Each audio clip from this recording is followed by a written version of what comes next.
من يهده الله فلا مضل له ومن يضلله فلا هادي له أشهد أن لا إله إلا الله وحده لا شريك له وأشهد أن محمدا عبده ورسوله صلى الله عليه وسلم تسليما كثيرا أما بعد فأعوذ بالله من الشيطان الرجيم بسم الله الرحمن الرحيم يرفع الله الذين آمنوا منكم والذين أوتوا العلم درجات وقال تعالى يا أيها الذين آمنوا قوا أنفسكم وأهليكم نارا وقال تعالى إنما يخشى الله من عباده العلماء وقال تعالى وتلك الأمثال نضربها للناس وما يعقلها إلا العالمون وقال رسول الله صلى الله عليه وسلم من يرد الله به خيرا يفقه في الدين أو كما قال صلى الله عليه وسلم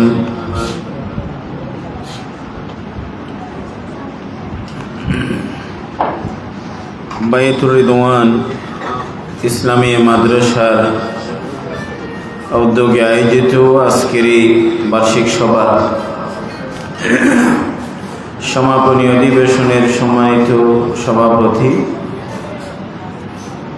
উপস্থিত কেরামি কদর ওয়াজিবুল ইহতিরাম উলামা কেরাম, মুআজ্জাজ হাজিরিন, সম্মানিত সুধীমণ্ডলী, আল্লাহ পাকের দরবারে বিনয়ের সাথে ফরিয়াদ করেছি আল্লাহ পাক যেন দয়া করে মেহেরবানি করে আমাদেরকে সেই শুদ্ধ কথা আমল ইখলাসের সাথে বলার এবং শোনার তৌফিক দান করেন। এটি বরকতপূর্ণ মজমা এবং এটি দ্বীনি দর্শকার তত্ত্বাবধানে আয়োজিত শাবানের এটি খুবই গুরুত্বপূর্ণ রাতে। মূলত আজ রাতটি আপনারা জানেন এটি জুমার রাত, ইসলামের রাত আগে আসে, দিন পরে। আজকের রাতটা আগামীকালের, কাজে আজকের রাতটি জুমাবাড়ির রাত। তো একটি বরকতময় মজমায় আমরা বসে আছি। আল্লাহ পাকের মহব্বত ভালোবাসা, নবীর মহব্বত ভালোবাসা নিয়ে বসা। আল্লাহ পাক যেন আমাদেরকে যে কথাগুলো শুনবো এইসব কথা বুঝে সুঝে আল্লাহ পাক যেন আমাদেরকে আমল করার তৌফিক দান করেন। মুআজ্জাজ হাজিরিন, একটি দ্বীনি দর্শকা দ্বীনি শিক্ষা প্রতিষ্ঠানের তত্ত্বাবধানে আয়োজিত একটি মাহফিল। সঙ্গত কারণেই দ্বীনি শিক্ষা এবং এই প্রতিষ্ঠানগুলোর ঐতিহ্য অবদান নিয়ে কথা বলা এটি খুবই জরুরি। বিশেষ করে বর্তমান সময়ে আমরা মোটামুটি প্রত্যেকে সচেতন, শিক্ষার গুরুত্ব বুঝি, দুনিয়ার লাইনের পড়াশোনার প্রতি আমাদের যথেষ্ট গুরুত্ব আছে, কিন্তু সেই গুরুত্বটি থাকতে হবে দিন শেখার পথে, দিন শেখানোর পথে। কোরআনে কারীমে রব্বুল আলামিন দ্বীনি শিক্ষা নিয়ে কথা বলেছেন ৮ শতাধিক আয়াতে।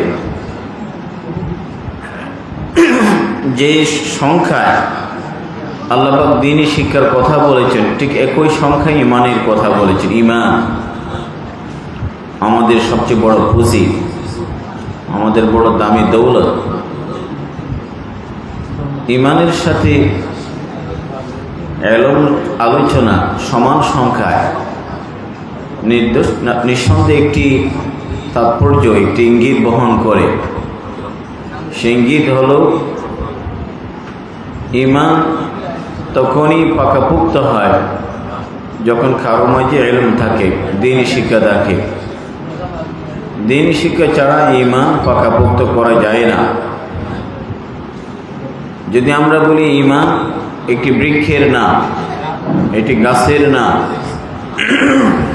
সে বৃক্ষের গোড়ায় শেকড়ে ইলমের সার দিতে হয়। ইলমের সার যত বেশি দেওয়া হবে, ঈমানের বৃক্ষটি তত বড় হবে, ডালপালা গজাবে, ফল আর ফুল আসবে, সৌরভ আর সুঘ্রাণ ছড়াবে। দ্বীনি শিক্ষা সরাসরি আসমান থেকেই পাওয়া শিক্ষার নাম। দ্বীনি শিক্ষা দার্শনিকদের দর্শন নয়, বুদ্ধিজীবীদের বুদ্ধি থেকে পাওয়া বিষয় নয়, অথবা বিজ্ঞানীদের ল্যাব থেকেও পাওয়া বিষয় নয়। দ্বীনি শিক্ষার সম্পর্ক আসমানের সাথে। যুগে যুগে রব্বুল আলামিন আরশ আজিম থেকে মানুষের হেদায়েতের জন্য আম্বিয়া কেরামের মাধ্যমে যে শিক্ষা পাঠিয়েছেন, সে শিক্ষার নাম দ্বীনি শিক্ষা। কোরআন কারীমে রব্বুল আলামিন ইরশাদ করেন আদম আলাইহিস সালামকে উদ্দেশ্য করে যে আমি হেদায়েত পাঠাবো, দ্বীনি শিক্ষা দেব, ইনস্ট্রাকশন গাইডলাইন দেব। যারা সেই গাইডলাইন অনুযায়ী চলবে তারা সফল, কামিয়াব, কৃতকার্য, জান্নাত জুটবে। আর যারা সেই গাইডলাইন মানবে না, আসমানি শিক্ষা মানবে না, তারা ব্যর্থ হবে, আখিরাতে এসে জান্নাতে তাদের ঠাঁই হবে না। খুবই স্পষ্ট কথা। কাজী মূসা আলাইহিস সালামের জামানায় এই পৃথিবীর মানুষ মূসা আলাইহিস সালামের মাধ্যমে দ্বীনি শিক্ষা পেয়েছে। ঈসা আলাইহিস সালামের জামানায় ঈসা আলাইহিস সালামের মাধ্যমে যত পয়গম্বরদের নাম আমরা জানি, শুনেছি, প্রত্যেক পয়গম্বর আল্লাহ পাকের পক্ষ থেকে নিজ নিজ জামানায় যুগে দ্বীনি শিক্ষা নিয়ে আসছিলেন।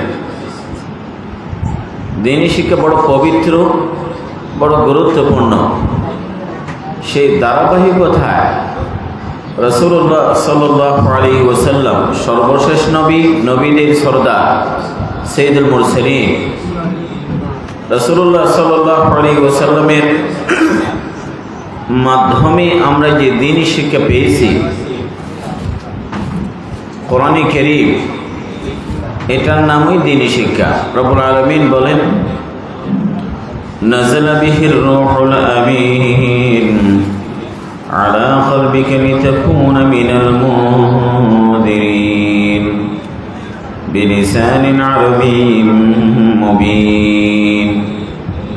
এই দ্বীনি শিক্ষা জিবরাইলের মাধ্যমে নবীর পবিত্র সিনা আরবি ভাষায় নাজিল হয় কোরআনে কারীম।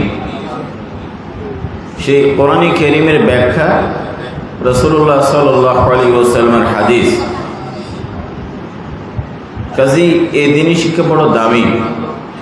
এই দ্বীনি শিক্ষার জন্য জিবরাইল আলাইহিস সালাম 23 বছরে একটি দীর্ঘ 2 দশকেরও বেশি সময় ধরে আসমান থেকে জমিনে 1000 বার চেয়ে বেশি এসেছে, 1000 বার চেয়ে বেশি এসেছে। কাজী সে দ্বীনি শিক্ষা আমার কাছে, আপনার কাছে কতটুকু গুরুত্বপূর্ণ আপনারা জানেন যে দ্বীনি শিক্ষা মাদ্রাসায়, নুরানি হেফজখানায় পড়ানো হয়। যারা দ্বীনি শিক্ষা শেখায় তাদেরকে আমরা আলেম ওলামা বলি। যে প্রতিষ্ঠানে শেখানো হয় সে প্রতিষ্ঠানকে মাদ্রাসা বলি। এবং সে প্রতিষ্ঠান থেকে পড়ে আসা মানুষগুলোকে আমরা মসজিদের কখনো ইমাম, খতিব, মুয়াজ্জিন হিসেবে পাই, মঞ্চের ময়দানের আলোচক বা বক্তা বা উপস্থাপক হিসেবেই পাই, ফতোয়ার জায়গায় মুফতি হিসেবে চিনি, হাদিসের মসনদে মুহাদ্দিস হিসেবেই জানি, লেখালেখির জগতে তাদেরকে গবেষক, লেখক হিসেবেই জানি, খানকায় তাদেরকে পীর হিসেবেই জানি, দাওয়াতে তাবলীগের ময়দানে তাদেরকে বড় দায়ী হিসেবেই চিনি, বাতিলের বিরুদ্ধে তাদেরকে মাঠে ময়দানে একজন বড় আলিম হিসেবেই জানি। তারা সবই এই দ্বীনি শিক্ষায় শিক্ষিত হয়ে আমাদের ঈমানের পাহারাদারি করে, আমাদের ইমানের পাহারাদারি করে, জান্নাতের পথে 24 ঘন্টায় ডাকে, এবং তারাই বিভিন্ন জায়গায় বসে নবীদের এই মিরাস দিন শিক্ষা নিজেরা শেখা, অন্যকে শেখায়।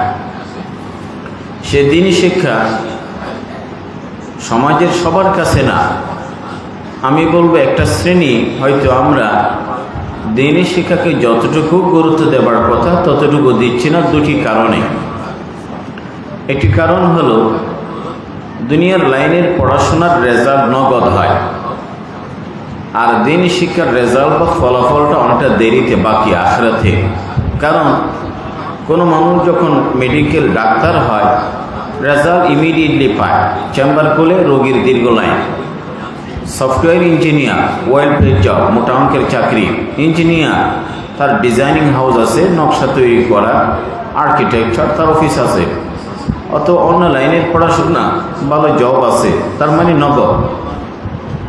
আরেকটা বিষয় হলো দুনিয়ার লাইনের পড়াশোনাগুলো দৃশ্যমান, চোখে দেখা যায়, something you can see with your eyes, আপনি দেখেন। কিন্তু দিন লাইনের পড়াশোনাগুলো চোখে দেখা যায় না। জান্নাত জিন্দিগিতে কেউ দেখে নাই, জাহান্নামের কথা শুনেছে, কেউ দেখে নাই। সওয়াব দেখা যায় না, কবর শাস্তি কেউ দেখে নাই। কাজে এগুলো অদৃশ্য, দেখা যায় না, দুনিয়া তো দেখা যায়। কাজে দিনী শিক্ষার ক্ষেত্রে আমাদের সে আগ্রহ দৌড়াদৌড়ি কম, যে আগ্রহটুকু দুনিয়ার লাইনের পড়াশোনার প্রতি আছে। কিন্তু একথা দিন শেষে আমাকে আপনাকে জানতে হবে যে রব্বুল আলামিন এই দুনিয়া টিকিয়ে রেখেছেন দিনী শিক্ষা আছে বলে। খুব স্পষ্ট ভাষায় দৃঢ়তার সাথে বড় আস্থার সাথেই বলবো, দিন শেখানো হয় বলে দুনিয়া শেখানোর ব্যবস্থা আছে। যদি দিনী শিক্ষা না থাকতো দুনিয়া শেখানোর কোনো ব্যবস্থা থাকবে না। কেন বললাম? একটি হাদিস আপনারা উলুমে কেরামের জবানে শুনেছেন, সেটা হলো আল্লাহ পাক এই পৃথিবী ততদিন টিকিয়ে রাখবেন যতদিন এই পৃথিবীর মানুষের মুখে কালমা আছে। যদি এই পৃথিবীর মানুষের জবানে কালমা না থাকে তাহলে মনে করেন একজনও কি বলে না, আল্লাহ পাককে স্বীকার করে না, মুখে খেয়ে নেই, কালমা নেই। আল্লাহ পাক এক মুহূর্তের জন্য, not even for a moment, এক মুহূর্তের জন্য আল্লাহ পাক এ দুনিয়া রাখবেন না, এ দুনিয়া রাখবেন না। তাহলে দুনিয়া আছে, দিন আছে বলে, দিন না থাকলে দুনিয়াও থাকবে না।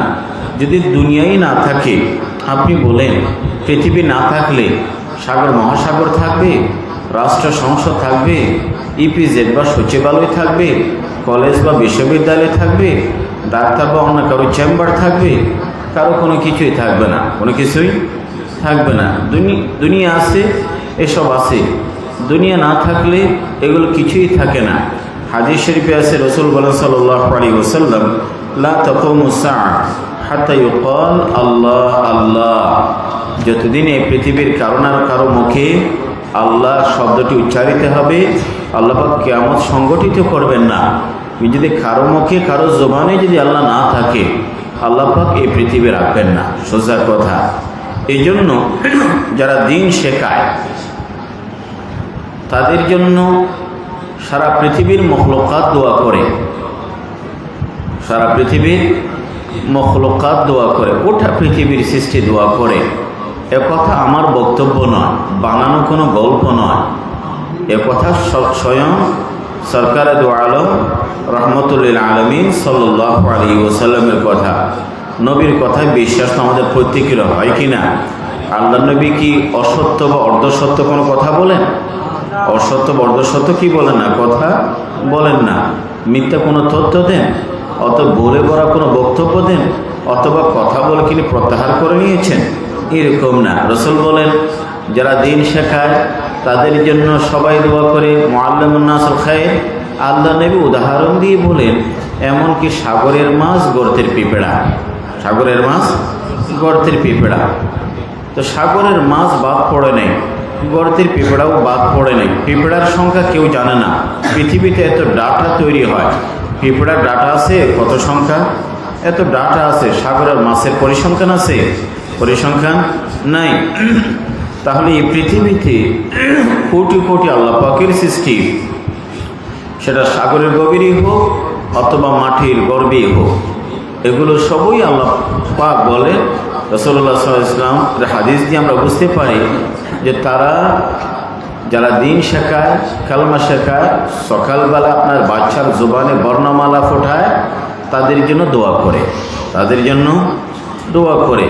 প্রশ্ন তো জাগে, এই সমাজে তো আরও কত গুরুত্বপূর্ণ মানুষ আছে আমাদের জন্য, রাজনীতিবিদ, আমলা, সচিব, প্রকৌশলী, চিকিৎসক, দার্শনিক, বুদ্ধিজীবী, লেখক, সায়েন্টিস্ট, এরা তো সমাজের নিজ নিজ জায়গায় গুরুত্বপূর্ণ ব্যক্তি।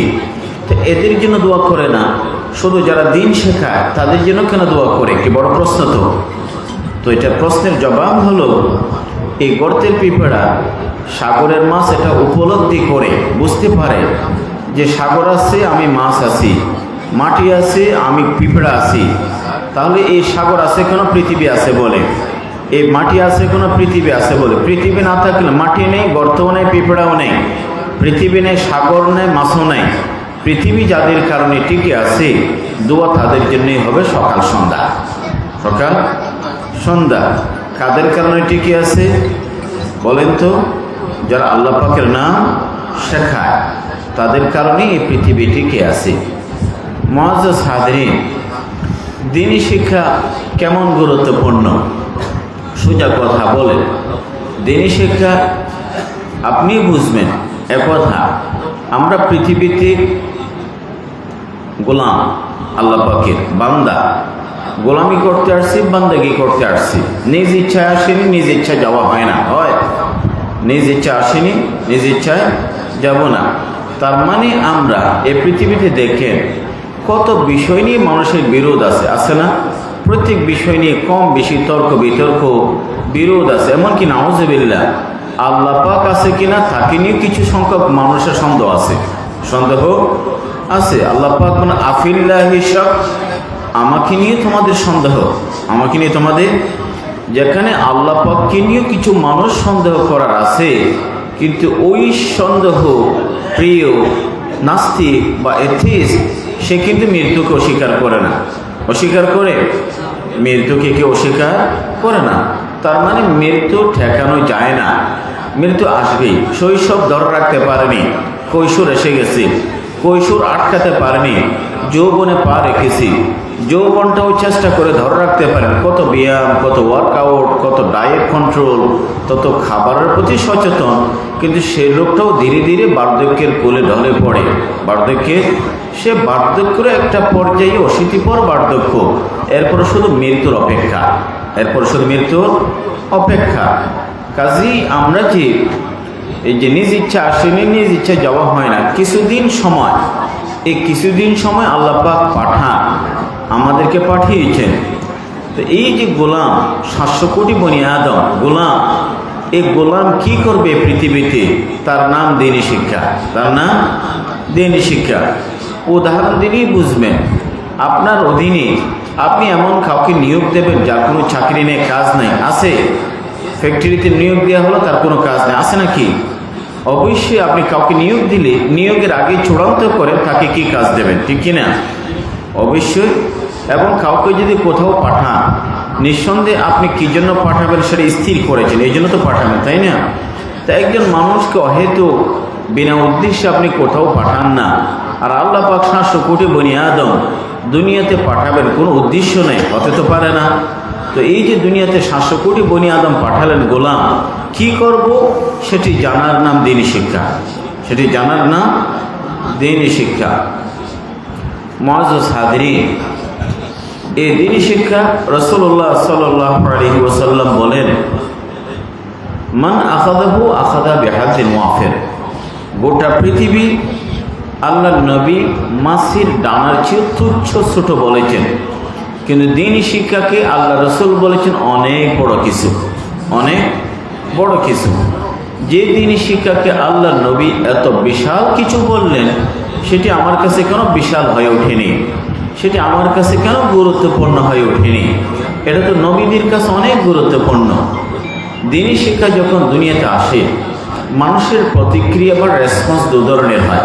দেখেন ইতিহাস, কোরআন পড়ে দেখেন, মানুষের রেসপন্স বা সাড়া দুই ধরনের হয়। একটা রেসপন্স হলো দিনী শিক্ষা আসার পরে এটা বিশ্বাস করেছে, এটা লালন করেছে, এটার উপর আমল করেছে। যারা বিশ্বাস করেছে, আমল করেছে, তার আবু বকর, ওমর, ওসমান, আলী, আব্দুল ইবনে মাসউদ, আব্দুল ইবনে ওমর হয়েছে।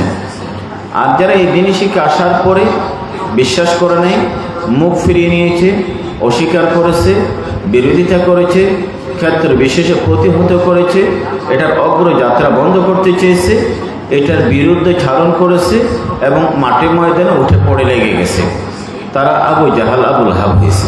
আবু জাহাল, আবুল আহাব হয়েছে। আপনাকে যে কোরআন আমি শেখাই অথবা আমি যে কোরআন পড়ি, সে কোরআন পড়ে আবু বকর আবু বকর হয়, অবিশ্বাস করে আবুল আহাব হয়। অবিশ্বাস করে কি হয়? আবুল আহাব হয়। যে হাদিস আমি পড়ে রসুলের মহব্বত ভালোবাসা শিখি, সে হাদিসের বিরোধিতা করে আবুল আহাব ওয়ালিদ ইবনে মুগীরা হয়। কিয়ামত পর্যন্তই আমাদের জন্য দুটি পথ, হয়তো সারা বিশ্বাস, ঈমান, আমল, সাহাবায়ে কেরামের সে কাতার পবিত্র কাফেলায় আমরা সংযুক্ত হব। এটার বিরোধিতা, ঘৃণা, অপছন্দ, তাহলে ওই যে আবু জাহাল, আবুল আহাবের বলয়ের মধ্যে অন্তর্ভুক্ত হয়ে যাব। কেউ চাইবে না আবু জাহাল, আবুল আহাবের বলয়ের ভিতরে থাকতে, প্রত্যেকে চাইবে সে পবিত্র কাফেলার বলয়ের ভিতরেই থাকতে। কাজে দ্বীনি শিক্ষা, এটি বিশ্বাস করা, এটি লালন করা, এটি শেখা এবং শেখানো, এটি হবে একজন সচেতন এবং বুদ্ধিমান মানুষের জন্য এটি একটি সিদ্ধান্ত।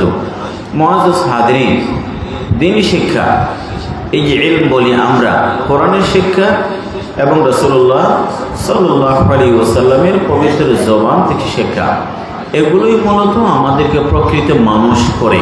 কি করে? প্রকৃত মানুষ করে। দ্বীনি শিক্ষা না শিখলে জন্মগত মানুষ হওয়া যায়, প্রকৃত মানুষ হওয়া যায় না। প্রকৃত মানুষ হওয়া যায় না। হুজুর কীভাবে বললেন? আর একটু বুঝিয়ে বলি। আচ্ছা বলেন, দ্বীনি শিক্ষা আগে ঈসা আলাইহিস সালাম এবং রাসূলুল্লাহ সাল্লাল্লাহু আলাইহি ওয়াসাল্লাম মাঝখানে সময়টা ছিল 600 বছরের ব্যবধান। কয়শো বছর? 600 বছর। এই 600 বছরে আসমান থেকে আর কোনো নতুন দ্বীনি শিক্ষা আসেনি। গোটা পৃথিবীতে এক ধরনের জাহিলিয়ত ছড়িয়ে যায় চারিদিকে। জাহিলিয়ত মানে অজ্ঞতা, জাহিলিয়ত মানে অজ্ঞতা, মূর্খতা। আল্লাহ পাক 600 বছর পরে সে গারে হেরায় এক রাতে রমজানে জিবরিলের মাধ্যমে নবীর কাছে 5টি আয়াত নিয়ে পাঠান। কয়টি আয়াত? 5টি আয়াত। ইকরা বিসমি রাব্বিকাল্লাযী খালাক। এই 5টি আয়াত নিয়ে নাজিল হয়। এই যে 5টি আয়াতের আগের সময়টা আল্লাহ পাক বলেছেন আইয়ামে জাহেলিয়া, মূর্খতার যুগ। মূর্খতার যুগ, মূর্খতার যুগ মানে এই যুগে ইলম ছিল না, জ্ঞান ছিল না, মানুষগুলো ছিল মূর্খ। এখন আমাদের জানার বিষয় হলো, যে সময়ের মানুষগুলোকে আল্লাহ পাক মূর্খ বললেন, সে সমাজের মানুষগুলো কি জানতো না? আমি যদি ইতিহাস পড়ি এবং বড়দের লেখাগুলো পড়ি, আমি দেখতে পাই সে সমাজের মানুষগুলো কৃষি জ্ঞান জানতো, চাষাবাদ। কি জানতো? চাষাবাদ, কৃষি। এই সমাজের মানুষগুলো চাষাবাদ করে পৃথিবীতে নানা জায়গায় ফল আর ফুল, ফলাদি ফলাতো। তার মানে কৃষি ভালো করেই বুঝে, এগ্রিকালচার। এই সমাজের মানুষগুলো বিজনেস, কমার্স, ট্রেডিং, বাণিজ্য, আমদানি রপ্তানি সবই বোঝে। কোরআনে কারিমে তাদের বাণিজ্যিক কথা আছে, সফরের কথা, তাহলে তারা ব্যবসা বোঝে। এ সমাজের মানুষগুলো রাজনীতিও বোঝে। তখনকার সময়ে পৃথিবীর দুটি পরাশক্তি, রোম, পারস্য, তারা গোটা পৃথিবীর দাপটের সাথে শাসন করে। তাহলে ওরা রাজনীতি বোঝে, পাবলিক অ্যাডমিনিস্ট্রেশন বোঝে, পলিটিক্স বোঝে, রাষ্ট্র পরিচালনা বোঝে, ব্যবসা বোঝে, কৃষি বোঝে। রব্বুল আলামিন বলেন ওরা মূর্খ। ওরা কি? মূর্খ। সব বুঝে। কেন মূর্খ?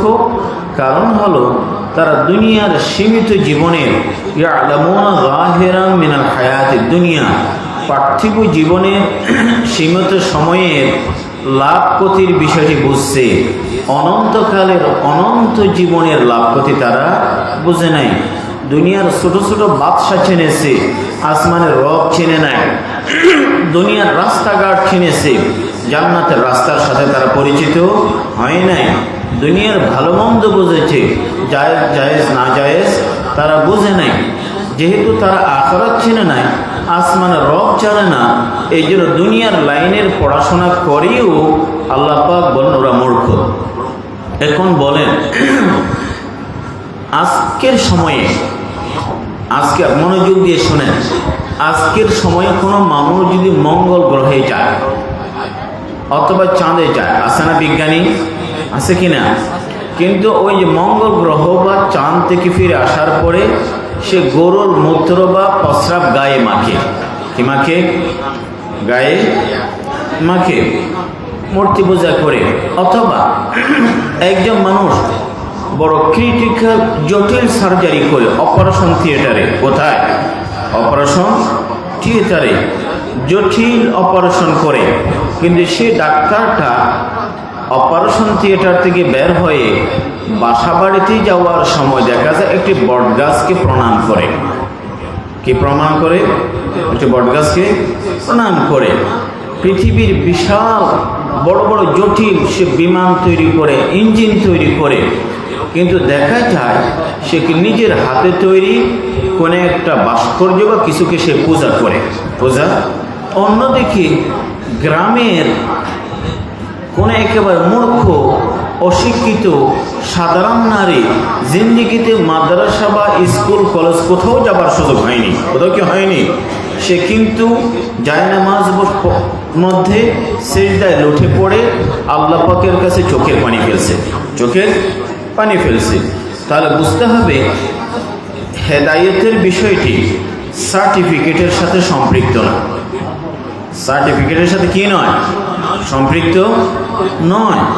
হেদায়েতের বিষয়টি আকলের সম্পর্ক না, কলবের সম্পর্ক। কিসের সম্পর্ক? কলবের সম্পর্ক। কলব সোজা হয়ে গেলে, শুদ্ধ হয়ে গেলে অশিক্ষিত হলেও দিনদার হয়। আর কলব যদি অশুদ্ধ হয়ে পড়ে পছন্দরে, তার আকল তার বুদ্ধি এত শানিত সে F-35 চালাতে পারে, কিন্তু সে গোমরা হয়। রব্বুল আলামিন বলেন فإنها لا تعمى الأبصار ولكن تعمى القلوب التي في الصدور ولكن تعمى القلوب التي في الصدور। এই জন্য বলবো মুআজ্জাজ হাজিরিন, দুনিয়ার সব লাইনের পড়াশোনা আছে, কিন্তু যদি আল্লাহ পাককে না চেনে, আল্লাহ পাক বলে সে মূর্খ। সে কি? মূর্খ।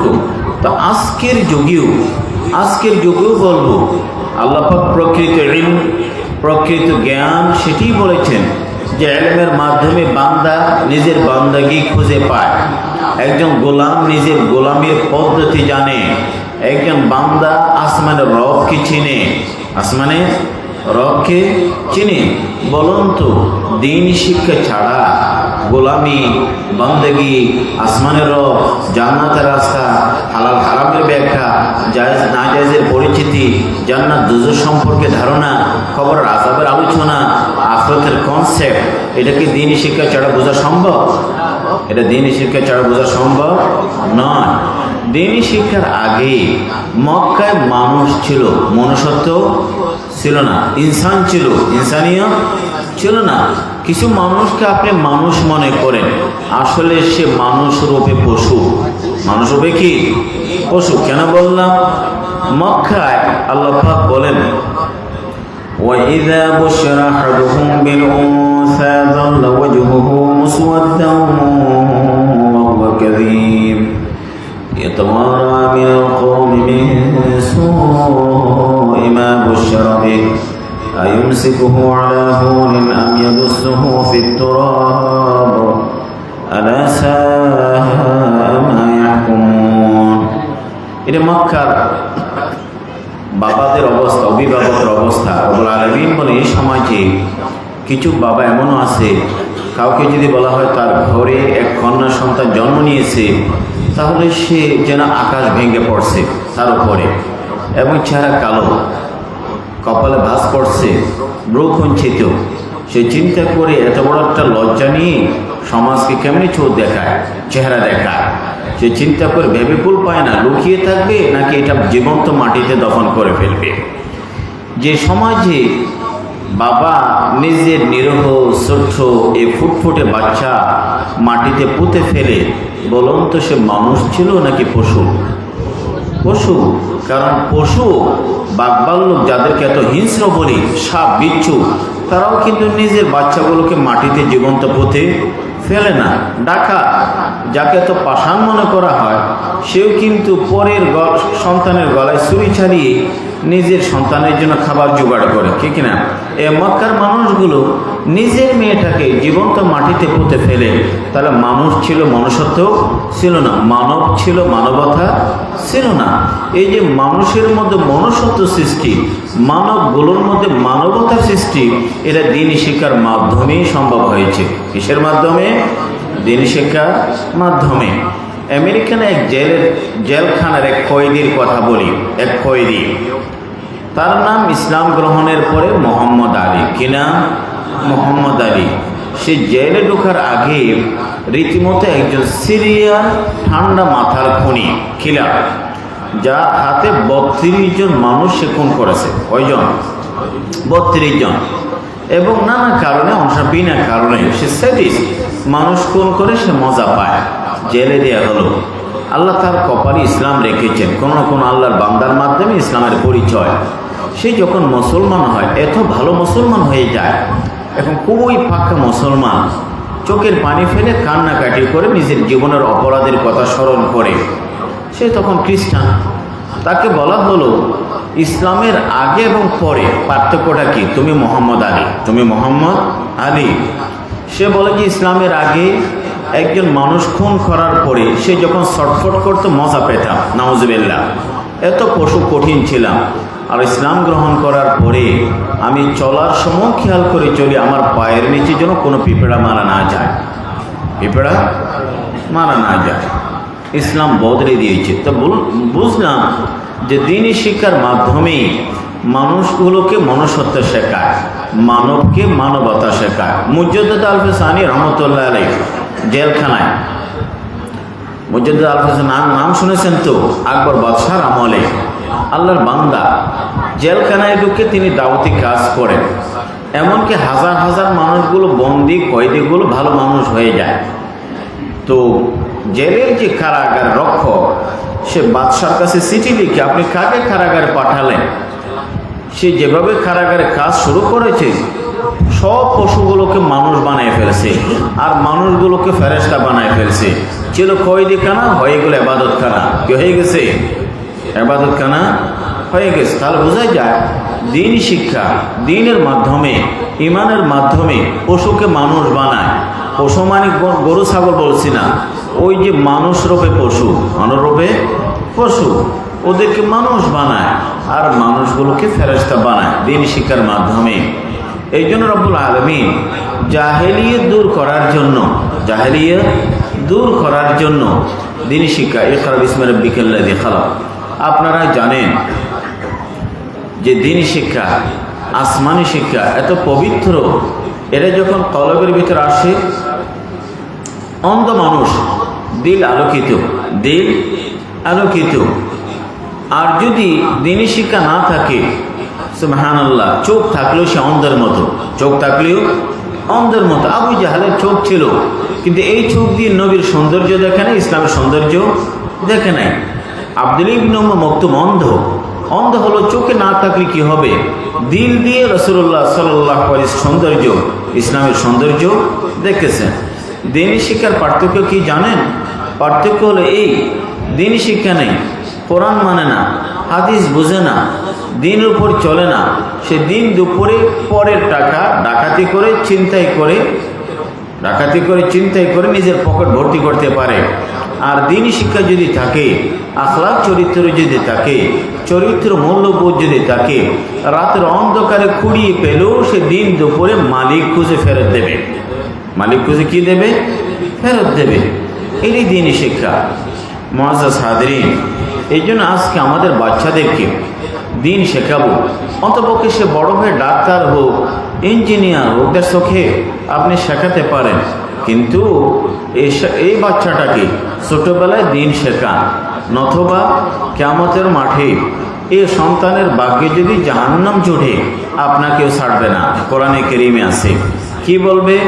রব্বানা আতিহিম দিফাইনি মিনাল আযাব ওয়ালআনহুম লাআনান কাবীরা। রব্বুল আলামিন ছোট মানুষ ছিলাম, 5-6 বছরের শিশু, ABCD জানতাম না, আলিফ বাতাও বুঝতাম না, স্কুল কলেজের সাথে পরিচিতি নেই, মাদ্রাসার সাথেও পরিচিতি নেই। আমি ছোট মানুষ, আমার বাবা আমাকে সবই শেখালেন, এমনকি পৃথিবীর নামে নামি স্কুল কলেজ ইউনিভার্সিটিগুলোতে ডিগ্রি নিয়ে এসে দিলেন। এ বাবা কোনোদিন আমাকে আলিফ বাতার কথাও বলে নেই, কোরআনের কথা বলে নেই, দ্বীনি শিক্ষার কথা বলে নেই। আজকে দেখি আখিরাতে একটি চরম বাস্তবতার সম্মুখীন। কি বাস্তবতা? এখন আমার জন্য জাহান্নাম অপেক্ষা করছে, জাহান্নাম অপেক্ষা করছে। যেহেতু জীবনে দ্বীনি শিক্ষা পাইনি, আপনার কথা বলা হয়নি, এবং আসমানি শিক্ষাও পাইনি, জান্নাতের কথা জানতাম না, শুধু বুঝেছি কেরিয়ার আর কেরিয়ার, বেতন আর যে কেরিয়ার, চাকরি আর সোনা, খেতি আর এগুলি বুঝেছি। তো যেহেতু আমার বাবার ভুল সিদ্ধান্তের কারণে আমি আজকে জাহান্নামের পথিক, এই জন্য আমার বাবাকে দ্বিগুণ শাস্তি দিন। হাদিস শরীফে সাদা কুল্লুকুম রাঈন ও কুল্লুকুম মাসউলুন আন রাইয়াতিহি, তোমরা প্রত্যেকে দায়িত্বশীল, কিয়ামতের মাঠে তোমাদের দায়িত্ব নিয়ে প্রশ্ন করা হবে। আমার কাছে আমার বাচ্চাগুলো আমানত, তাদেরকে যদি আমি দিন না শেখাই, দিনদারি না শেখাই, যদি কোরআন না শেখায়, ঈমান না শেখায়, কিয়ামতের মাঠে আমাকেও কৈফিয়ত দিতে হবে। হাদিস শরীফে আছে, মা মিন মওলুদ ইল্লা ইউলাদু আলাল ফিতরা, প্রত্যেক বাচ্চাগুলোকে আল্লাহ পাকের চেনার যোগ্যতা দিয়েই পাঠান। মা বাবার কারণে সে বিভ্রান্ত হয়, গোমরা হয়, কনফিউজ হয়। মা বাবার কারণে মা বাবা ইহুদি হয়ে যায়, সন্তান খ্রিস্টান হয়ে যায়, অগ্নি পূজারী হয়ে যায়। বাবা যেমন সন্তান তেমন। কারণ একটি আরবিতে কথা আছে, একটি বড় সাপ একটি ছোট সাপ জন্ম দেয়। একটি বড় সাপ একটা ছোট সাপ কি দেবে? জন্ম দেবে। তার মানে বাবা যে পথে পরিচালিত করে সন্তান সে পথেই পরিচালিত হবে। আর এটিও তো আমাদের জন্য হাদিস শরীফে আছে। দেখেন আল্লাহ পাক কত বড় মেহেরবানি করেছেন, আমরা কখনো খেয়াল করে দেখেছি? হায়াত পায় 50-60 বছর। কয় বছর? 50-60-70, কেউ আগে বা পরে মারা যায়। যদি মৃত্যুর সাথে সাথে জান্নাত বা জাহান্নামের ফয়সালা হতো, আমরা অনেকে আটকে যেতাম। অনেকে কি যেতাম? আটকে যেতাম। কিন্তু আল্লাহ বড় মেহেরবানি করেছেন। কি মেহেরবানি? এই যে কবর থেকে আখিরাত কিয়ামত পর্যন্ত, কিয়ামতের মাঠে এই যে 40 বছর, 50 বছর, 1000 বছর একটা ওয়েটিং পিরিয়ড, অপেক্ষার সময়। কোনো মানুষ যদি দুনিয়াতে থাকতে অত আমল করতে পারে, কিছুটা করছে, যেন তেনভাবে করে হায়াত শেষ হয়ে গেল, কবরে চলে গেছে। এই যে একজন মানুষ যদি চালাক হয়, বুদ্ধিমান হয়, সুবহানাল্লাহ, সে চিন্তা করবে আমি যে কবরের মধ্যে 500 বছর, 1000 বছর আমার একটা সময় যাবে, ওই সময়ের মধ্যে আমার আমলটাকে আরো সমৃদ্ধ করব। আর কি করব? সমৃদ্ধ করব। এই কবরের ওয়েটিং পিরিয়ডে আমলটা সমৃদ্ধ করার কোনো পন্থা আছে?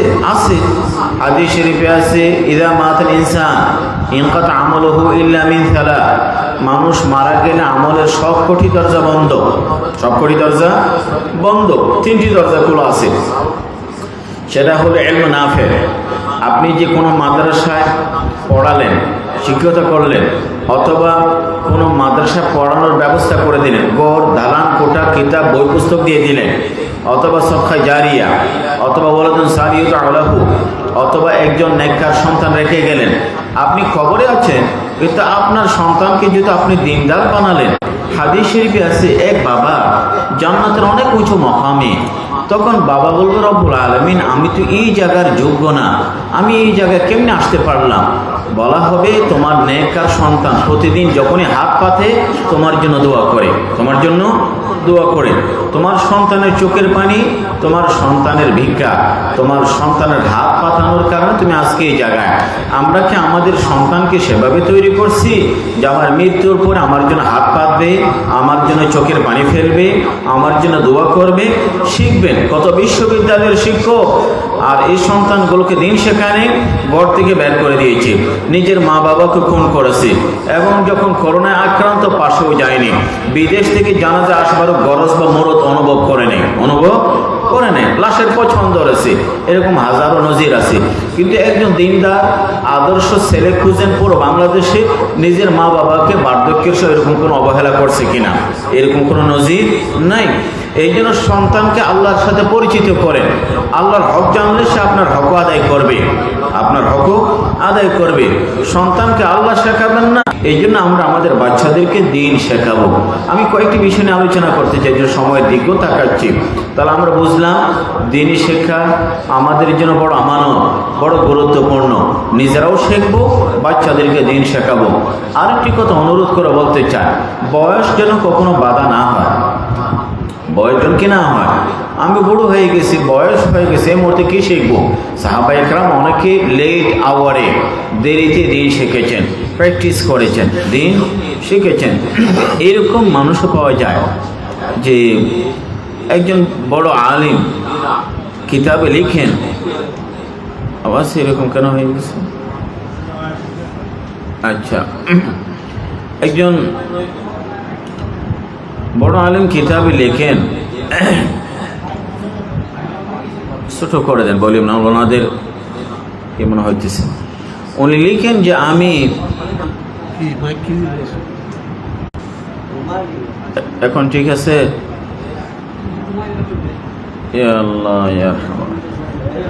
আচ্ছা খায় মনোযোগ দিয়ে শুনি। তো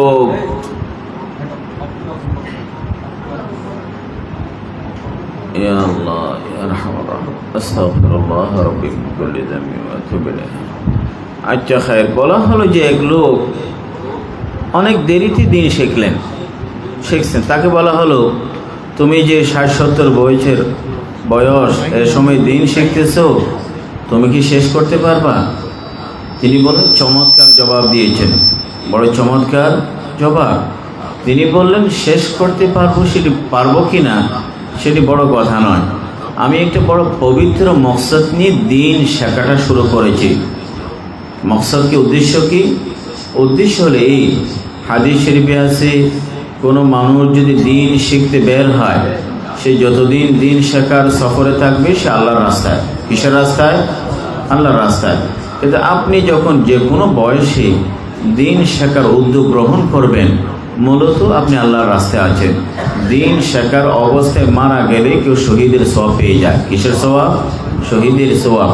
কাজে আমরা যেন দিন শিখি, বয়স যেন বাধা না হয়,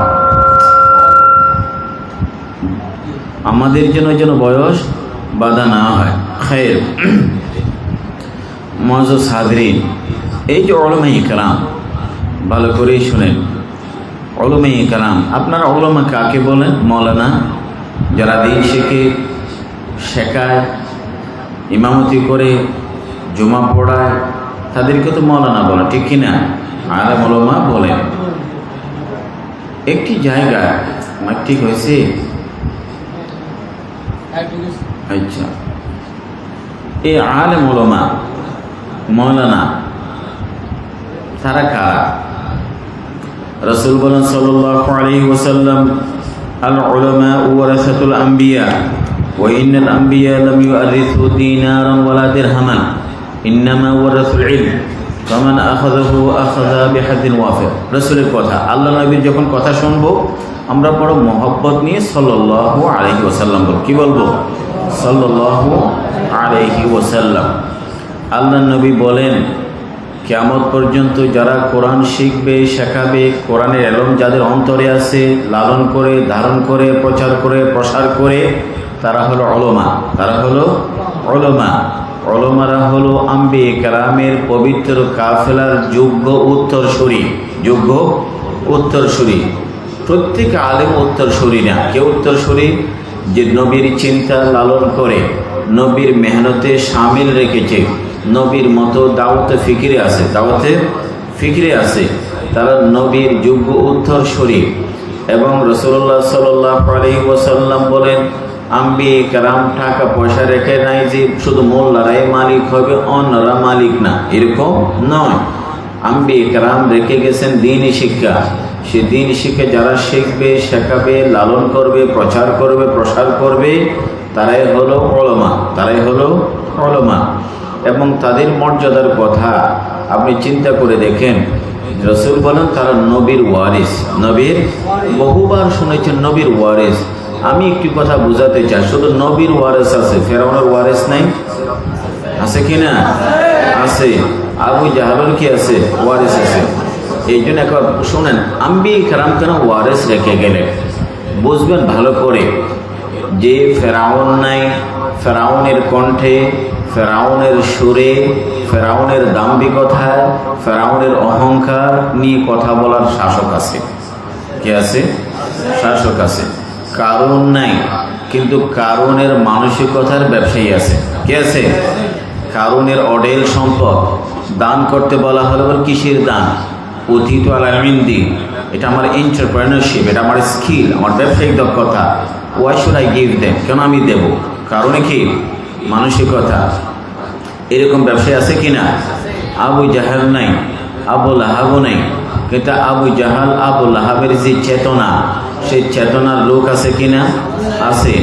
তাহলে এখন প্রশ্ন তো হয়, নমরুদ যদি লোক রেখে যায়, ফেরাউন যদি বংশধর রেখে যায়, কারণ যদি তার চালাচামুন্ডা রেখে যায়, আবু জাহাল যদি তার অনুসারে রেখে যায়, আবু লাহাব যদি তার ভক্ত রেখে যায়, ওয়ালিদ যদি তার শিষ্য রেখে যায়, তাহলে এই যে এরা সব খারাপ মানুষ, যুগে যুগে খোদা দ্রোহী, আল্লাহ দ্রোহী খারাপ মানুষগুলো তাদের বংশধর রেখে গেল। আর আম্বিয়া কেরামের পবিত্র কাফেলা, তাদেরও লোক থাকতে হবে কিনা?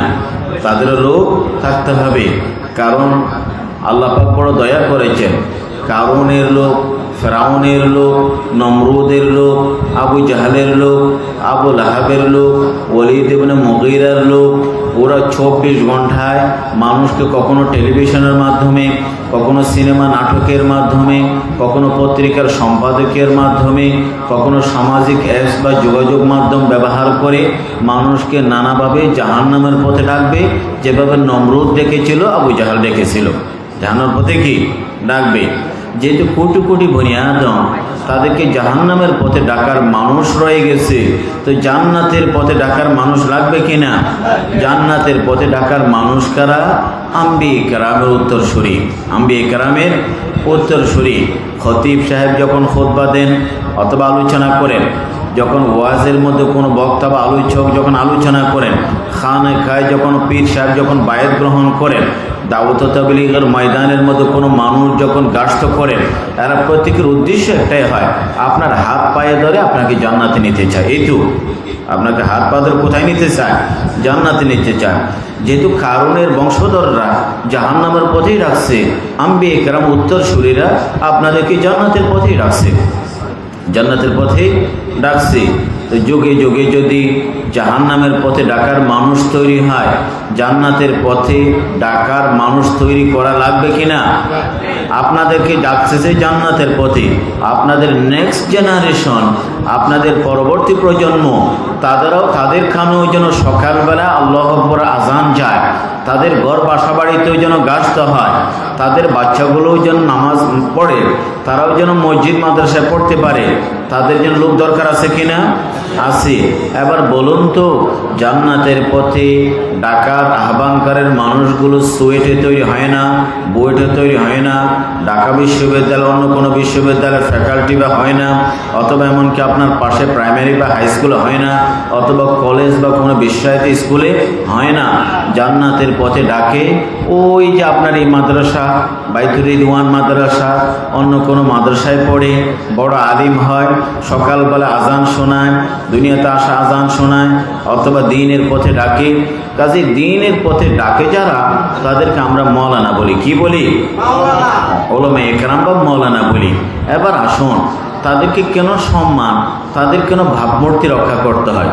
এবার আসুন, উলামায়ে কেরাম যাদের উত্তরসূরি, তারা হলেন আম্বিয়া কেরাম। আম্বিয়া কেরাম যখন দুনিয়াতে আসে, ওদের পথ অত মসৃণ ছিল না, ফুলে ভরা ছিল না, কাঠায় ভরা, চ্যালেঞ্জিং জব, বড় কঠিন কাজ, বড় কঠিন কাজ। আল্লাহ নবীকে নবুয়তের আগে এই মক্কার মানুষগুলো কত সুন্দর সুন্দর উপাধি দিয়েছে কিনা? সাদেকুল আমিন, বিশ্বস্ত। তিনি যখন নবুয়তের কাজ শুরু করেন, তখন রাতারাতি তিনি তাদের দৃষ্টিতে মিথ্যাবাদী হয়ে গেলেন, গণক হয়ে গেলেন, কবি হয়ে গেলেন, জাদুকর হয়ে গেলেন কিনা? কাকে বলা হয়েছে? আমার নবীকে। মুসা, ঈসা, ইব্রাহিম, শুআইব, হুদ, সালেহ কেউ বাদ পড়ে নাই। প্রত্যেককে তাদের লোকরা বলতে এই মিথ্যাবাদী, এ বোকা, এই নির্বোধ, এই স্টুপিড, এই সেই নানা কথাগুলোকে বলা হয়েছে। আম্বিয়ে কেরামের ইমেজ নষ্ট করা, আম্বিয়ে কেরামের ভাবমূর্তি নষ্ট করা যেমন পূর্ণ কৌশল, আজকের যুগে আম্বিয়ে কেরামের উত্তরসূরি তাদের ভাবমূর্তি, তাদের ইমেজ নষ্ট করাও কি সে পূর্ণ কৌশলের অংশ। পূর্ণ কৌশলের অংশ কেন করা হয়? নবীকে যদি ছোট করা হয়, নবীর কথা কেউ শুনবে না। শুনবে? নবীকে যদি বদনাম করা যায়, সমাজের মধ্যে নবীর কথা কেউ শুনবে না। এখন যদি মোল্লা মৌলবী প্রত্যেকের যদি ইমেজ নষ্ট করা যায়, আর মোল্লার কথা কেউ শুনবে না, জমা পড়ালেও শুনবে না, মঞ্চ আওয়াজ করলেও শুনবে না, গাস্ত করলেও শুনবে না, খানাকে বসলেও শুনবে না। খানাকে বসলো কি শুনবে না। যদি এই পৃথিবীর মানুষ বলেন মোল্লা মৌলবীর কথাই যদি না শুনে, কার কথা শুনবে? গায়কের কথা, গায়িকার কথা, নায়কের কথা, নায়িকার কথা, খেলোয়াড়ের কথা, উপস্থাপকের কথা, রাজনীতিবিদের কথা, অথবা অন্য কোনো কথিত বুদ্ধিজীবীর কথা, কথিত বুদ্ধিজীবীর কথা।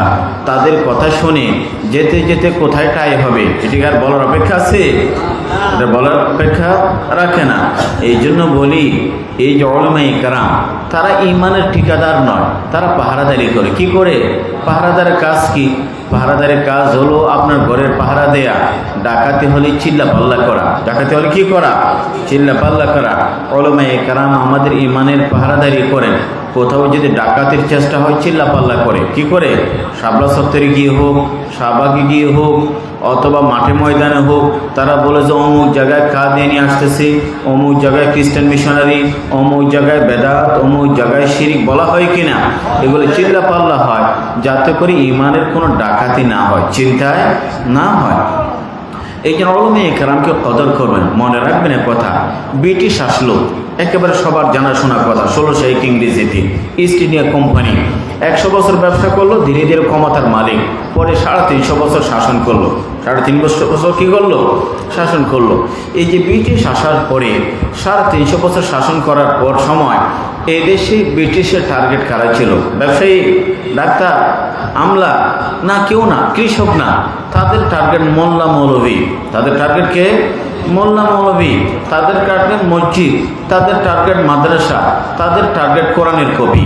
কোরআনের কপি। কোরআন পুড়িয়ে ফেলো, মক্তব বন্ধ করে দাও, মাদ্রাসা বুলডোজার দিয়ে মিশিয়ে দাও, মোল্লাদেরকে শহীদ করো, না মানলে জেলে বড়। আমলে কি? জেলে বড়।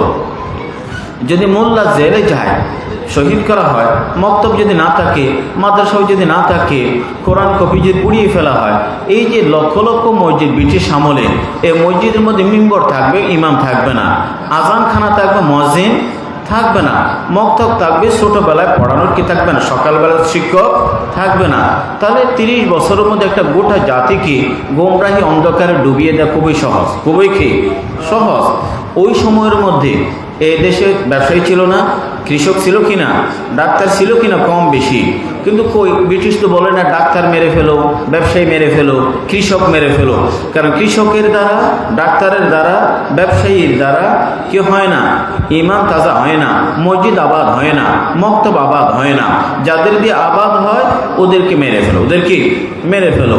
ব্রিটিশ কাকে টার্গেট করলো? মৌলানাদেরকে। কাদেরকে?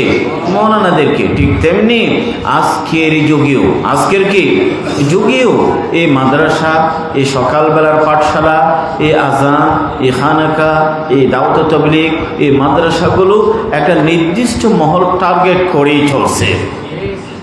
টার্গেট করেই চলছে। আপনি ভালো করেই বুঝবেন। একটি উদাহরণ দিলে, আমাদের ঘরে ঘরে বাল্ব আছে কি না? ঘরে ঘরে বাল্ব আছে। যদি কোনো দেশের সাথে একটা দেশের যুদ্ধ হয়, সে ঘরে ঘরে গিয়ে সুইচ অফ করে দেয় না। যেখান থেকে বিদ্যুৎ আসে ওই জায়গায় একটা বোমা ফেলে গোটা দেশ অন্ধকার। ওটা দেশ কি? অন্ধকার। যদি পাওয়ার হাউসের মধ্যে যদি হামলা হয়, এ বাতি চলবে? এ বাতি চলবে না। ব্রিটিশ মনে করে, ব্রিটিশ আমলে ঘরে ঘরে ইমাম, ঘরে ঘরে কোরআনের হাফেজ, ঘরে ঘরে আজান, মসজিদের মধ্যে, এগুলো সবই আসতেছে মাদ্রাসা থেকে। কোত্থেকে? মাদ্রাসা থেকে। মাদ্রাসা বন্ধ করে দাও, পুরো দেখবে পুরো গ্রামে 30 বছর পর আর কোরআন পড়ার কেউ নেই। কোরআন পড়া কেউ নেই। বাতি করে হামলা করো, পাওয়ার হাজে কি করো, হামলা করো। এই জন্য এই বুলো আগলে ধরবেন। এ মাদ্রাসা, এ বাতিঘর, এ মসজিদ, এ মিম্বর, এ মেহরাব কারা পাহারাদারি করে? উলামায়ে কেরাম পাহারাদারি করেন। উলামায়ে কেরাম তারা বড় ধরে দিয়ে আমাদের আম্বিয়ে কেরামের পবিত্র কাজ তারাই করে যাচ্ছেন। মুআজ্জাজ হাজিরিন, সময় অনেক নিয়ে ফেলছি। একটা প্রসঙ্গ, কালকে তো আগামীকাল কত তারিখ? 14 ফেব্রুয়ারি। বয়স্ক মানুষগুলো এই তারিখ নিয়ে তাদের মাথা ব্যথা নেই, কিন্তু বয়সে একটা শ্রেণীর সাথে কি আছে, এই দিনটা নিয়ে বাড়াবাড়ি আছে কি না? আছে। তো শুধু এতটুকুই বলতে চায়, ওরা কি জানি বলে ভ্যালেন্টাইন্স বা ভালোবাসা দিবস বলে। আমরা বলি যে এটি রীতিমতো জেনা দিবস। কি দিবস? জেনা দিবস। কারণ হলো প্রথমেই ভালোবাসা দিবস, এটি তর্জমাটাই গলত। তর্জমাটাই কি গলত। ভালোবাসা দিবস হলে শুধু একটা পরকীয়া নাজায়েজ অবৈধ ভালোবাসার কথা বলা হয়, আল্লাহর ভালোবাসা নিয়ে কথা হয় না, নবীর মহব্বত নিয়ে কথা হয় না, মা বাবার ভালোবাসা নিয়ে কথা হয় না, এমনকি সন্তানের ভালোবাসা নিয়েও কথা হয় না, এমনকি নিজের স্ত্রীর ভালোবাসা নিয়ে কি হয় না, কথা হয় না, আমার ছোট্ট মেয়ের যে প্রতি মহব্বত ভালোবাসা নিয়ে কি হয় না, কথা হয় না। এরই ছিল সেই রোমানদের একটা, তাদের জমানায় মূলত দেব দেবতার পূজা করা হতো। তারা মনে করত একটা নির্দিষ্ট দেবতার পূজা হবে যেন নারীর মধ্যে উর্বরতা আসে, জমির মধ্যে উর্বরতা আসে। জমি উর্বর, ফল বেশি হবে। নারী উর্বর, বাচ্চা বেশি হবে। নারী উর্বর কি হবে? বাচ্চা বেশি হবে। এবং তারা লটারি করত, লটারির মধ্যে যার নাম আসতো তার সাথে নাউজুবিল্লাহ বেবিচার করতো। কি করতো? বেবিচার করতো। এটা একটা জেনা দিবস, বেবিচার দিবস। একটা জেনা দিবস, এটা কি দিবস? বেবিচার দিবস। আমরা যেন স্রোতে গা বাসিয়ে না দিই, আমাদের যুবক তরুণদেরকে বোঝাবেন, মান তাশাব্বাহা বিকওমিন ফাহুয়া মিনহুম। কেউ যদি কারোর সাথে চলাফেরায়, উচ্চারণে, পোশাক আশাকে সাদৃশ্য অবলম্বন করে, তারা তাদের এই দলের অন্তর্ভুক্ত। খ্রিস্টানদের দলভুক্ত হবে। কেউ চাইবে কোনো মুসলমান, আমরা অন্যদের দলভুক্ত হতে চাই না। এই জন্য ফেসবুকে গতকাল একজন শেয়ার করলো, আমি ফেসবুক চালাই না, আমার হোয়াটসঅ্যাপে শেয়ার করছে। আমার হোয়াটসঅ্যাপে শেয়ার করলেন, দেখলেন কুমিল্লায় একটা ওই যে রূপসাগর কি একটা দিঘি আছে না, কালকের জন্য বন্ধ রাখছে। ধন্যবাদ তাদেরকে, ধন্যবাদ। কি আগামীকাল যদি এ দেশের কিছু রেস্টুরেন্ট বন্ধ রাখা হতো, সাগর পাড় ক্লোজ রাখা হতো, তারকা হোটেলগুলো বন্ধ রাখা হতো, সঙ্গত কারণে, অত অনিবার্য কারণে, সঙ্গত কারণে, অনিবার্য কারণে, তাহলে জানা বেবিচার কম হতো, কম হতো। এবং আগামীকালটা শুধু ভ্যালেন্টাইন্স না, আগামীকালটা কিন্তু সবে বরাতের কি দিবাগত রাত বা আগামীকাল সবে বরাত। তাহলে এই দিনটা জুমাবার। এই দিনটা কি?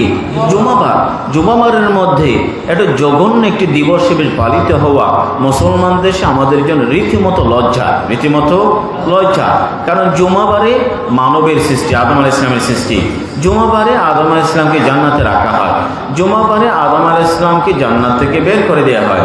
জুমাবারে পৃথিবীতে আমাদের প্রথম দিন, এবং জুমাবারে পৃথিবীতে আমাদের শেষ দিন হবে। শেষ দিন হবে। কিয়ামত কোন দিন হবে? জুমাবারে। কাজী এই দিনের মধ্যে আবার জান্নাত, দুজক, কেউ বা ফরিকুন ফিল জান্নাহ ও ফরিকুন ফিস সাঈর। যে দিনের মধ্যে আদমের সৃষ্টি, দুনিয়াতে আসা, দুনিয়াতে যাওয়া, জান্নাতে যাওয়া, জান্নাতে জুমাবারেই যাবে। কি বারে যাবে? জুমাবারেই যাবে। যে দিনে জান্নাতে যাওয়ার ফয়সালা হবে, ওই দিনের মধ্যে এরকম লজ্জাকর দিবস পালিত হওয়া, এটা আমাদের জন্য অনভিপ্রেত, অনাকাঙ্ক্ষিত। এটি অনাকাঙ্ক্ষিত। এই জন্য এই দিবসটাকে জেনা দিবসই বলবেন। কারণ ইতিহাস পড়ে দেখবেন, এটা কি? এটা হলো জেনা দিবস। এটা ভালোবাসা দিবস হতেই পারে না। মুআজ্জাজ হাজিরিন, আমরা দ্বীনি শিক্ষার কথা বলেছি, আমি পাশাপাশি দুই একটি কথা বলি, শেষ করে দিতে চাই। এই জায়গায় ইপিজেড এলাকা, এখানে লক্ষ লক্ষ আমাদের মা বোন বা মেয়েরা চাকরি বাকরি করে, একটা বিশাল অংশ।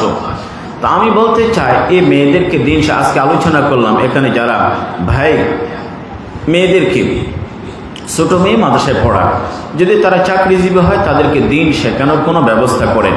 কর্তৃপক্ষের কাছে অনুরোধ থাকবে, মেয়েদেরকে দিন শেখান, মেয়েদেরকে, নারীদেরকে দিন শেখান। কেননা উর্দুতে একটি কথা আছে, মর্দ পড়া ফর্দ পড়া, আওরত পড়ি খানদান পড়া।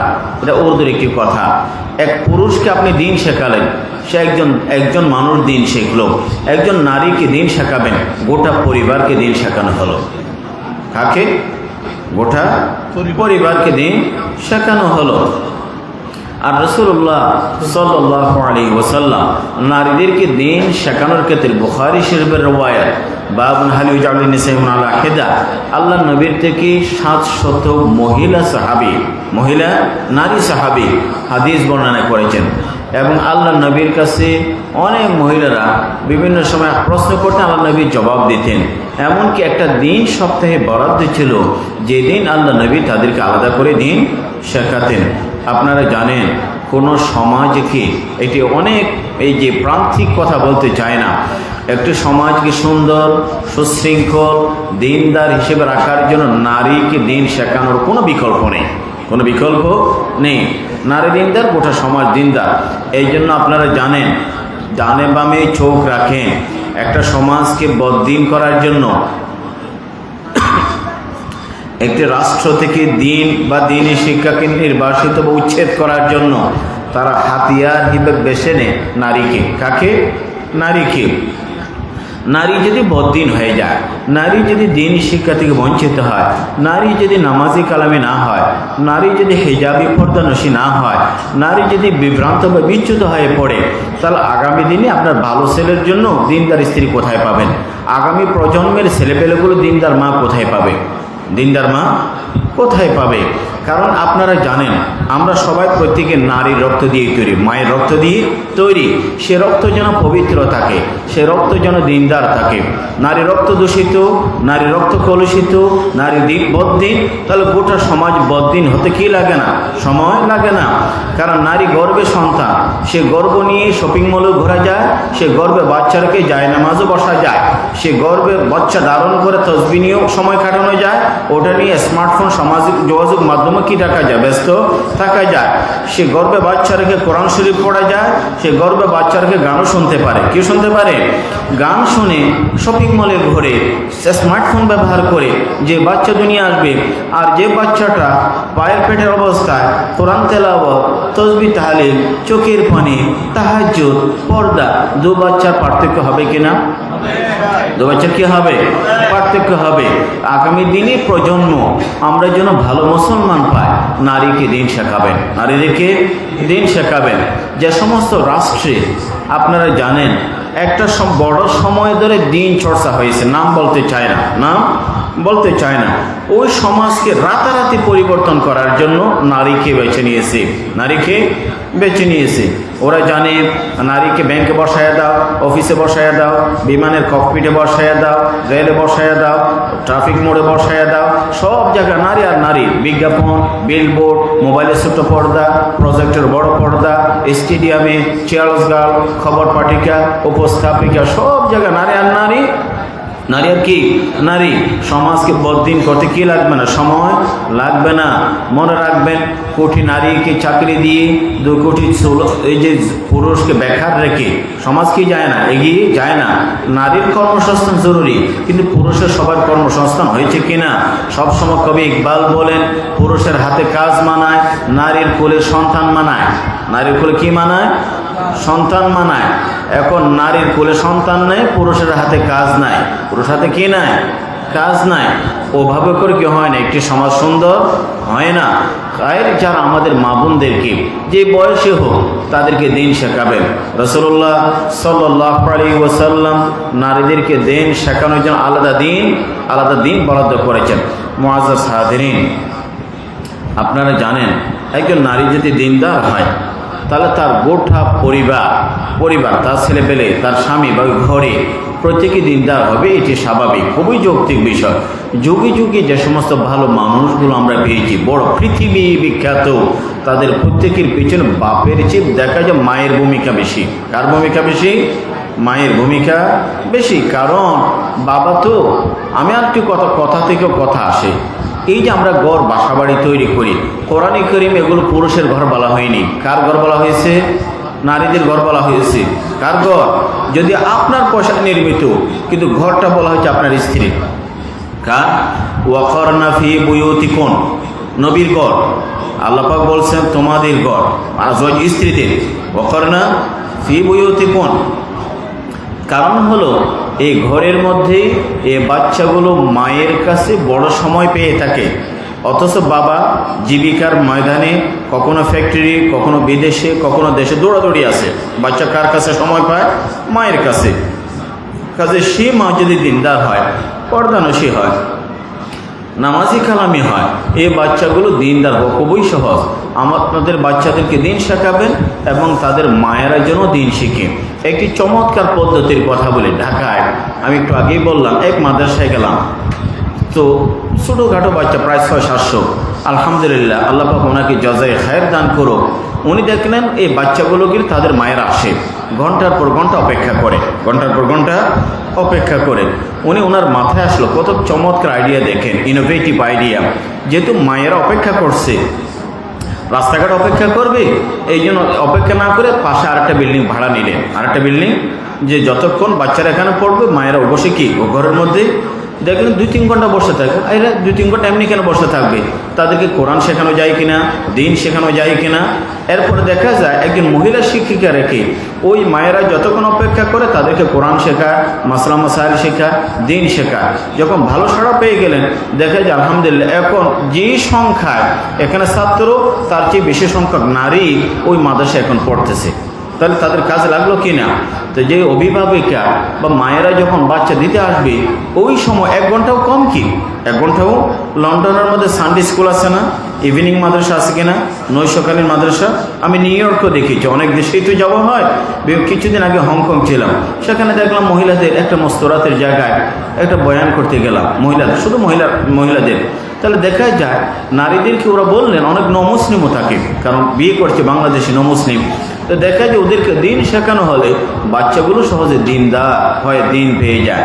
আমরা আমাদের মা বোনদেরকে যারা আছে তাদেরকে দিন শেখানোর চেষ্টা করব। মুআজ্জাজ হাজিরিন, সময় অনেক নিয়ে ফেলেছি, দিনী শিক্ষার গুরুত্ব নিয়ে কথা বলছি, আমরা এটিকে কাজে লাগাবো, মহব্বত করব। রাসূল বলেন, দিন শেখাও, তাদের কথা শোনো, মহব্বত করো। অপছন্দ মোটে হবে না। অপছন্দ মানে কারণ নমরুদ ফেরাউনের মতো ধ্বংস অনিবার্য। 2 নম্বর হলো এই মাদ্রাসাগুলো গুরুত্ব দেবেন, বাতিঘর। এই মাদ্রাসাগুলোর কারণে গোটা এলাকার মধ্যে বাতি জ্বলে। বাতি মানে এই লাইট না, আমাদের ইমানের বাতি জ্বলে। 3 নম্বর হলো উলামায়ে কেরাম, তাদেরকে মহব্বত করব। তারা আম্বিয়ে কেরামের যোগ্য উত্তরসূরি, তাদের ভাবমূর্তি মান সম্মান রক্ষা করব। আম্বিয়ে কেরামের ইমেজ নষ্ট করা হয়েছিল, যুগে যুগে একই মহল উলামায়ে কেরামের ইমেজ নষ্ট করবার চেষ্টা করে। 4 নম্বর বলেছিলাম মা বোন। মা বোন মানে কি? আমরা তো জানি যখন নারী শিক্ষার কথা বলি, নারী কি ভিন্ন গ্রহের কোনো প্রাণী? না, নারী আপনার মা, নারী আপনার স্ত্রী, নারী আপনার কন্যা, নারী আপনার বোন, নারী আপনার। দুনিয়াতে একজন নারী প্রথমে কন্যা হয়ে আসে, কিছুদিন পরে সে স্ত্রীর পরিচয় পায়, 1 বছর পর সে মায়ের পরিচয় পায়। কি পায়? মায়ের পরিচয় পায়। নারী জীবনে প্রথম ধাপে কন্যা, দ্বিতীয় ধাপে স্ত্রী, তৃতীয় ধাপে সে কি হয়? মা হয়। কাজে নারী শিক্ষা কথা বলা মানে আমার কন্যার শিক্ষা নিয়ে কথা বলছি, আমার স্ত্রীর শিক্ষা নিয়ে কথা বলছি, আমার মায়ের শিক্ষা নিয়ে কি বলছি? কথা বলছি। এদেরকে দিন শেখা, সমাজ সুন্দর হবে এবং আগামী প্রজন্ম এক ভালো মুসলমান হবে। এই জন্য এই 2-1টি কথা যা বললাম, আল্লাহ পাক যেন আমল করার তৌফিক দান করে। ওয়া আখিরু আলহামদুলিল্লাহি রাব্বিল আলামিন।